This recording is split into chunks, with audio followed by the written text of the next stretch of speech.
আয়নার সামনে দাঁড়িয়ে নিজেকে দেখতেছি যে কেমন লাগতেছে এই জামাটা আমাকে। কারণ আজকে ননদের বাসায় দাওয়াতে যাচ্ছি, আর যাওয়ার সময় এই সুতির জামাটা পরে যাচ্ছি দাওয়াতে। যেভাবে গরম পড়তেছে সুতির জামাই বেস্ট। যাব না বলেই দিলাম, অলরেডি বাসা থেকে সবাই চলে গেছে, শুধু আমি রয়ে গেছি যাব না বলে, কিন্তু শেষ রক্ষা হলো না, যেতেই হলো। হ্যালো এভরিওয়ান, আসসালামু আলাইকুম, সবাই কেমন আছেন? বের হয়ে একটা রিক্সা নিয়ে নিলাম, আর নিয়ে হচ্ছে এই যে সুপার মার্কেটের পিছনটা রাস্তা দিয়ে যাচ্ছি, কারণ সামনের রাস্তাটা দিয়ে যেতে হচ্ছে একটু ঝামেলা হবে, তাই পিছনের রাস্তা দিয়ে চলে যাচ্ছি। যাব না বললাম তো রাত 9টায় চলে আসলাম। আর আসার পরে এখানে দেখি অন্য একটা বিষয়, দাওয়াত ছিল ঈদ উপলক্ষে, এসে দেখি আরেকটা জিনিস।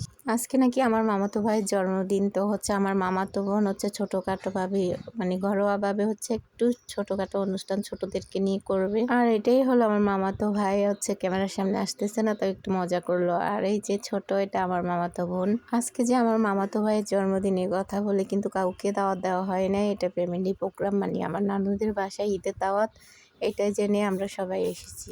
যাই হোক, হচ্ছে এখন ছোটখাটো অনুষ্ঠান যেটাই হোক, এখন এটা হচ্ছে ছোটদের জন্য আয়োজন করা হয়েছে, যেহেতু ছোটরাও আসছে এখানে সবাই। আর সবচাইতে মজার বিষয় হচ্ছে যখন ওর জন্য কেক মোমবাতি কিনতে গেছে, তখন তাকে জিজ্ঞেস করা হয়েছে তার বয়স কত। সে বলে দিল তার বয়স নাকি 10, কিন্তু এখনো তার 8 বছর হয়েছে মাত্র। কি আর করা, মোমবাতি নিয়ে আসছে 10 বছরের, তো ওই মোমবাতিটাই জ্বালানো হয়েছে।